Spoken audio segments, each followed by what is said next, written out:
Busting Pakistan's bluff on Balakot terror camps, Indian Defence Minister Nirmala Sitharaman recently said that the onus to prove whether a terrorist camp was hit or not during the Balakot airstrikes was on Pakistan. In addition to her statement, the Indian Defence Minister asserted that Islamabad was making a mockery of itself by taking defence attaches and selected journalists to a madrasa instead of the terror training centre, which was attacked by the Indian Air Force on February 26th, a report. It's been around 2 months since the Indian Air Force carried out its preemptive airstrikes on Balakot terror training camps, but Pakistan is still not ready to recognize its role in allowing the presence of terrorist camps in Balakot.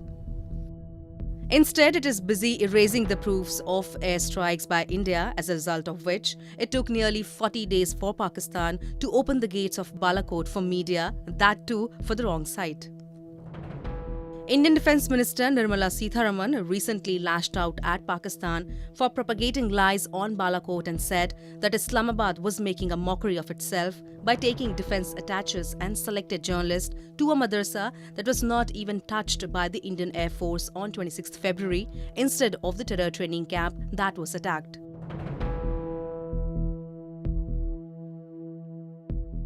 It is not we who claimed it. Subsequently, Pakistanis themselves claimed the Balakot attack. So, if claim was theirs, and we are very clearly saying that our fighter pilots came back safely, that's where the story ends in a way. Post that, of course, we've given you very many signatures of the earlier 26th attack and so on. So who, or which government for that matter, has questioned us, saying you've not given us the numbers, you've not shown us the bodies, and therefore we are not willing to buy your argument. If there are, of course, articles getting published saying we need proof, it's for Pakistan to show that we have not been hit. N number of people have not been killed, and they took nearly 40 days to take even a small group of defense attaches and some select group of journalists, and limited that picnic that they had of these people only to up to probably the madrasa. And I'm openly telling you, and anybody from the ministry would tell you, anybody in the sense those who are in the know of things will tell you that the madrasa was at the lower end of the foothill of the hill itself, and behind the madrasa, up the hill into the dense forest, was the training center. Now if you take people to the madrasa, obviously there wouldn't be any semblance of an attack. Even after 40 days, you could have taken them the next day. The madrasa wasn't attacked. None of the schools or civilian places have been touched. So Pakistan is making a mockery. Just a week ago, Pakistan authorities allowed a group of journalists working for foreign news organizations and foreign diplomats based in Islamabad the access to the site of the airstrike. The journalists who were taken to the site didn't get enough time to make any kind of informed assessment. They were mostly restricted to looking around the madrasa's main building and were hurried away by the army, which organized the trip, after less than half an hour. Those arriving by vehicle had even less time. The time taken by Pakistan to give access to the attack site clearly signifies the notorious intentions of Islamabad that it tried to hide or erase important evidences of Balakot attack by not allowing the immediate access to the attack site.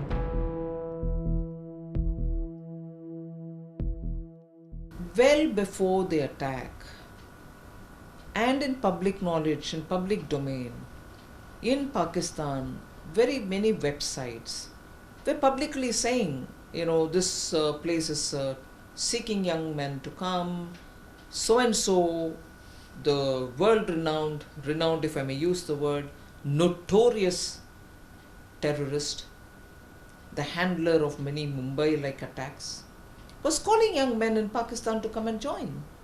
They were also openly appealing, saying these many number of people could be trained. Old trainers were all being called from retirement to come and train and so on. So if you really want to do some homework on it, and somebody went about searching websites, they could probably put a finger on how many people were going to be trained from the 25th of February. In that geolocation? Haji. Okay. So it doesn't require much of an exercise.